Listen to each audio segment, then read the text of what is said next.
दोस्तों जरा ध्यान से सुनिएगा, क्योंकि आज जो सवाल उठ रहा है वो सिर्फ यूजीसी की एक गाइडलाइन का नहीं है, वो सवाल है इस देश के भविष्य का। वो सवाल है हक, हिस्सेदारी और बराबरी का। आज अगर आप सोच रहे हैं कि ये सिर्फ छात्र आंदोलन है तो शायद आप बहुत बड़ी गलती कर रहे हैं, क्योंकि अब ये लड़ाई क्लासरूम से निकलकर सड़क तक पहुंच चुकी है। देश भर में यूजीसी की नई गाइडलाइन को लेकर जो विवाद शुरू हुआ था वो अब राजनीतिक और सामाजिक आंदोलन में बदल चुका है। और इसी बीच नगीना लोकसभा सीट के सांसद, आजाद समाज पार्टी के राष्ट्रीय अध्यक्ष चंद्रशेखर आजाद ने इस पूरे मुद्दे पर सीधे सीधे सरकार और सिस्टम पर हमला बोल दिया है। चंद्रशेखर आजाद ने ऐलान किया है कि 11 फरवरी दिल्ली का जंतर मंतर वहां होगा एक बड़ा आंदोलन। और बस इसी ऐलान के बाद देश की राजनीति में एक नया शब्द गूंजने लगा है, भारत बंद चक्का जाम। अब सवाल यह है कि आंदोलन होगा या नहीं। सवाल यह है आंदोलन कितना बड़ा होगा, क्या सरकार दबाव में आएगी या फिर टकराव और तेज होगा। दोस्तों, उत्तर प्रदेश के कन्नौज जिले के छिबरामऊ में एक विशाल जनसभा हुई और इसी मंच से चंद्रशेखर आजाद ने जो कहा वो सिर्फ भाषण नहीं था, वो चेतावनी थी। उन्होंने साफ साफ कहा कि यूजीसी की नई गाइडलाइन ने एक बार फिर साबित कर दिया है कि इस देश में जाति आज भी सबसे बड़ी सच्चाई है। सवाल यह है, अगर जाति खत्म हो चुकी है तो हर बार चोट कमजोर वर्ग पर ही क्यों पड़ती है। आजाद ने आगे कहा, हिंदू राष्ट्र की बात करना आसान है, लेकिन जमीनी हकीकत यह है कि दलित, पिछड़े और गरीब आज भी सबसे पहले निशाने पर होते हैं।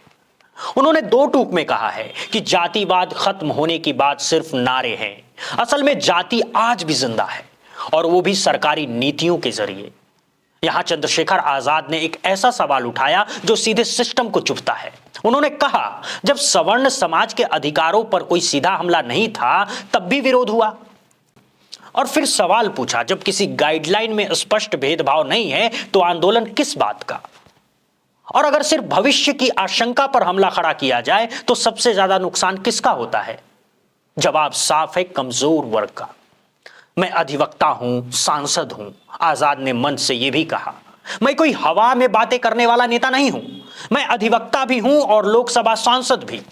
उन्होंने दावा किया है कि उन्होंने यूजीसी की गाइडलाइन को ध्यान से पढ़ा है, सरकार से सवाल भी किया है और पूछा है, बताइए भेदभाव कहां है, किस धारा में दलित पिछड़े को सीधे नुकसान लिखा है। उनका कहना है कि बिना ठोस आधार के डर फैलाना कमजोर समाज में अविश्वास पैदा करता है। अब कहानी का एक और मोड़ देखिए। कन्नौज की इस जनसभा को लेकर चंद्रशेखर आजाद ने प्रशासन पर गंभीर आरोप लगाए। उन्होंने कहा, जानबूझकर अनुमति नहीं दी गई, कार्यक्रम रोकने की कोशिश हुई, कार्यकर्ताओं को परेशान किया गया। लेकिन जब इरादा पक्का हो तो अड़चनें भी रास्ता बन जाती हैं। तमाम रुकावटों के बावजूद कार्यकर्ताओं ने कपूरपुर के मैदान में विशाल जनसभा कर दिखाई और जैसे ही आजाद ने जनसैलाब देखा वो भावुक हो गए। उन्होंने इसे आजाद समाज पार्टी की बढ़ती ताकत बताया। और सबसे बड़ा सवाल 11 फरवरी अब देश के सामने सबसे बड़ा सवाल यही है कि 11 फरवरी को आंदोलन भारत बंद में बदलेगा। वर्ग के लोगों को, यहाँ तक कि प्रधानमंत्री जी को भी जो है, जिनको हिंदू हृदय सम्राट बताया, उनको भी गालियां दी गई जाति के आधार पे। ये सच है कि जो हिंदू राष्ट्र की बात होती है, जो जात पात की करो विदाई, हिंदू भाईचारे की बात होती है, वो खोखला है। उसके पीछे जाति सच है। जब किसी भी जाति के अधिकारों पर अतिक्रमण होगा तो वो हिंदू की रीति से बाहर निकल के अपने अधिकारों के लिए लड़ेगी, जैसे भी स्वर्ण जाति के लोग लड़े। और जबकि उस यूजीसी गाइडलाइन में ऐसा कुछ भी नहीं। मैं अधिवक्ता भी हूँ, पढ़ा लिखा आदमी हूँ, लोकसभा में प्रतिनिधि हूँ। मैंने वो कहा है कि दिखाइए कहाँ इसमें भेदभाव है। काल्पनिक रूप से दिमाग में बात सोच के कल हमारे बच्चों पर मुकदमा हो सकता है या उनका कैरियर खराब हो सकता है। हमारे तो 72 बच्चे हर साल जो है SC ST OBC के संस्थागत हत्या का शिकार होते हैं। और NCRB का डेटा कहता है कि लाखों महिलाओं के साथ रेप हत्या होती है, लोगों को मारा जाता है, जुल्म होते हैं, जाति धर्म के नाम पे अन्याय होते हैं, दुकानें बंद करवाई जाती है, बुलडोजर चलाए जाते हैं, गोलियां लगती है। हम तो इतना अन्याय सह के भी कानून पे भरोसा करते हैं, सरकार की पॉलिसी पे भरोसा करते हैं। लेकिन यहाँ तो एक काल्पनिक बात को दिमाग में रख के आंदोलन करके सुप्रीम कोर्ट ने रोक लगा। चिंतन ये है, कमजोरों में अविश्वास पैदा हो रहा है। सरकार ने लगता है खेल किया है, इसलिए सरकार की परीक्षा है। और हम लोग 11 तारीख को आंदोलन कर रहे हैं जंतर मंतर पे, इसी बात के साथ कि हम यूजीसी को वापस जो है लागू करा के रहेंगे। SC ST OBC के बच्चों को मरने नहीं देंगे, संस्थागत हत्या नहीं होने देंगे, अपने अधिकारी कर्मचारी का भेदभाव नहीं होने देंगे, और जो बाकी जो है सेक्टर उन सब में भी यूजीसी की गाइडलाइन लागू हो, वो भी इसकी परिधि में आए, चाहे वो IIT हो, IIM हो, चाहे वो एम्स हो, चाहे मेडिकल सेक्टर हो, चाहे कृषि के जो विश्वविद्यालय, उन सब जगह भी ये गाइडलाइन ला रही हो, क्योंकि इस देश में जाति सच है और जाति के आधार पर भेदभाव हो रहा है। दोस्तों, आज मुद्दा ये नहीं है कि आप किस पार्टी के समर्थक हैं, मुद्दा ये है कि क्या नीति बनाते वक्त हर वर्ग को सुना जा रहा है, क्या डर और आशंका के नाम पर समाज को बांटा जा रहा है, या फिर वाकई संवाद की जगह टकराव ले रहा है। दोस्तों, अब निगाहें टिकी है 11 फरवरी पर। जंतर मंतर क्या बोलेगा, सड़कें क्या कहेंगी और सरकार क्या जवाब देगी, यह तय करेगा कि यह आंदोलन इतिहास बनेगा या एक और टकराव की कहानी। आप क्या सोचते हैं, नीचे कमेंट में जरूर बताइएगा। दोस्तों अब जरा ध्यान दीजिए, क्योंकि यहां से बात सिर्फ बहस की नहीं, हिसाब की हो जाती है। चंद्रशेखर आजाद ने जो अगली बात कही है वो सिस्टम के सीने पर सीधा सवाल है। उन्होंने कहा है, जिस तरह सवर्ण जाति के लोग यूजीसी गाइडलाइन के खिलाफ लड़े, जबकि उन गाइडलाइन में ऐसा कुछ भी नहीं लिखा है कि जिससे उनका नुकसान हो, तो सवाल यह है, जब कागज में कुछ ऐसा है ही नहीं तो डर किस बात का। आजाद ने यहां साफ किया है कि मैं कोई भावनाओं में बहने वाला आदमी नहीं हूं, मैं अधिवक्ता हूं, पढ़ा लिखा हूं और लोकसभा सांसद हूं। उन्होंने कहा, मैंने यूजीसी की गाइडलाइन लाइन बाय लाइन पढ़ी है। मैंने सरकार से कहा, दिखाइए कहां लिखा है भेदभाव। यहां वो सीधी बात करते हैं, कागज दिखाओ, धारा दिखाओ, सबूत दिखाओ। सिर्फ डर दिखाकर आंदोलन खड़ा करना देश के लिए खतरनाक है। अब यहां आता है सबसे बड़ा मुद्दा। आजाद कहते हैं, कुछ लोग कह रहे हैं कि कल हमारे बच्चों पर मुकदमा हो जाएगा, उनका कैरेक्टर खराब हो जाएगा। लेकिन सवाल यह है, क्या यह लिखा है गाइडलाइन में या यह सिर्फ दिमाग की उपज है।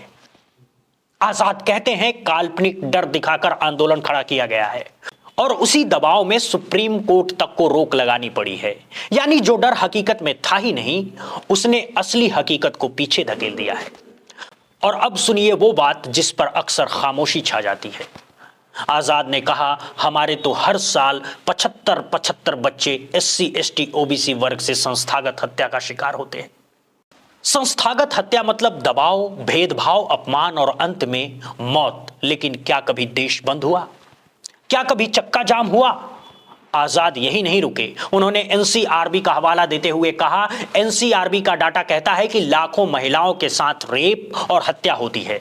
दलित महिलाएं, आदिवासी महिलाएं, गरीब महिलाएं, जाति और धर्म के नाम पर जुल्म होते हैं, अन्याय होता है, लोग मारे जाते हैं। लेकिन क्या तब सिस्टम हिलता है?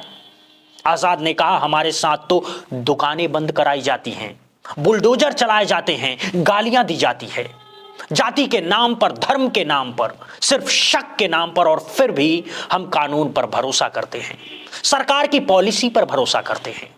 आजाद ने जो गंभीर बात कही वो ये थी कि यहां तो एक काल्पनिक बात को दिमाग में रखकर ऐसा आंदोलन किया जा रहा है कि कमजोरों में अविश्वास पैदा हो गया। और यही सबसे खतरनाक है, क्योंकि जब कमजोर को लगे कि कानून उसके साथ नहीं, तो लोकतंत्र कमजोर होता है। अब यहां आरोप सीधे सरकार पर है। आजाद कहते हैं, लगता है सरकार ने कोई खेल किया है, डर को हवा दी, भ्रम को बढ़ावा दिया और असली मुद्दे से ध्यान हटाया। इसीलिए वो कहते हैं अब सरकार की परीक्षा है।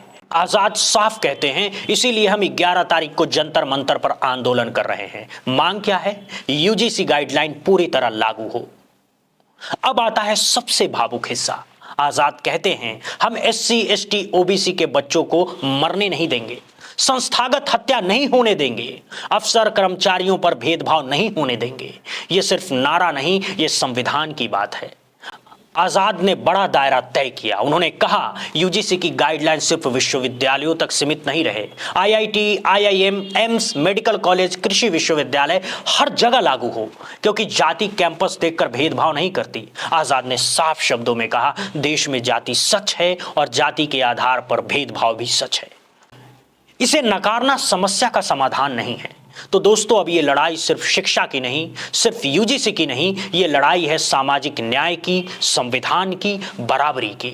फिलहाल इतना तो तय है कि यूजीसी को लेकर छिड़ा ये विवाद अब सड़क पर फैसला मांगेगा। इस वीडियो में फिलहाल इतना ही। आप क्या सोचते हैं कमेंट में जरूर बताइएगा। बहुत बहुत धन्यवाद, बहुत बहुत शुक्रिया।